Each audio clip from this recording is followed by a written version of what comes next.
Hola, ¿qué tal developers? Bienvenidos a un nuevo video. En esta ocasión veremos un pequeño curso básico de JavaScript. Yo sé que de este tipo de contenido encontrarán mucha información en internet, así que trataré de hacer algo práctico y abordaré temas exclusivos que suelo utilizar mucho en mis desarrollos. Por lo que trataré de resumir algunos temas fundamentales como son variables, los tipos de datos, loops, operadores, condicionales y funciones. En este último quizás me dé el tiempo de explicar algunas de sus características, que en su momento cuando empezaba a aprender me generó algunas confusiones al usar JavaScript. Más que nada hago esta serie de videos con la finalidad de que tengamos los fundamentos para poder iniciar el curso de React. Por lo que si te interesa saber cuándo inicia el curso de React, suscríbete, dale a la campanita para que seas de los primeros en ser notificados. Sin más, comencemos. Para empezar, veremos variables y tipos de variables. Ok, en JavaScript existen tres tipos de variables: var, let y const. Var y let comparten características similares en donde su valor puede ser distinto en cada asignación, pero solo let respeta el contexto en el que es utilizado. En un momento más explicaré qué es el context. Por último tenemos const. Es aquel donde su valor solo puede ser asignado una sola vez. ¿Qué es el context o el contexto? En programación escucharás mucho del context, y en mi caso yo cuando lo escuchaba me quedaba con cara de what. Y para entender esto haré un ejemplo sencillo. Imaginemos que tenemos un libro que tiene n páginas. Conforme tú vas leyendo este libro, vas entendiendo el contexto. Pero ¿qué pasaría si sacáramos una sola hoja de este libro y esta la leyéramos sin saber de qué trata todo el libro?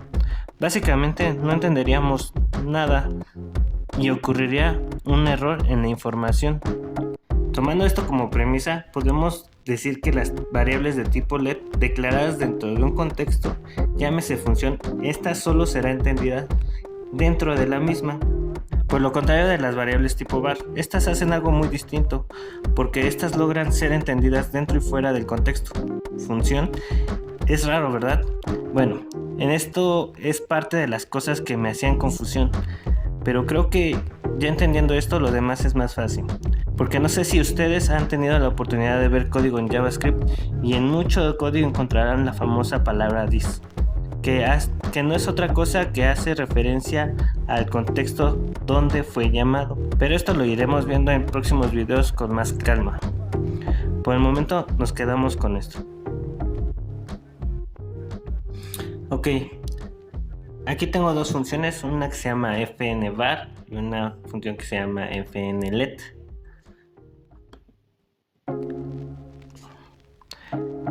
Ahorita no se agobien tanto en la parte de qué es una función o qué es un for. Esto lo iremos viendo en próximos videos. Solamente quiero que entendamos el cómo y el por qué let, las variables del tipo let, llegan a perder su contexto. Entonces voy a poner ahorita a ejecutarse la función de var para que veamos qué nos despliega. Si vemos, el for como tal nomás genera una secuencia de valores repetitivos que me va mostrando del 0 al 9 dentro del ciclo cómo va incrementando el valor de i. Y cuando termina el ciclo me dice que i fuera del contexto es 10. Pero veamos qué pasa con la variable, con la función tipo let.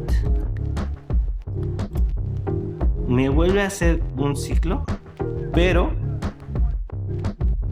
si se dan cuenta nos manda un error y nos dice que i no está definido. Es decir, que dentro de nuestra función let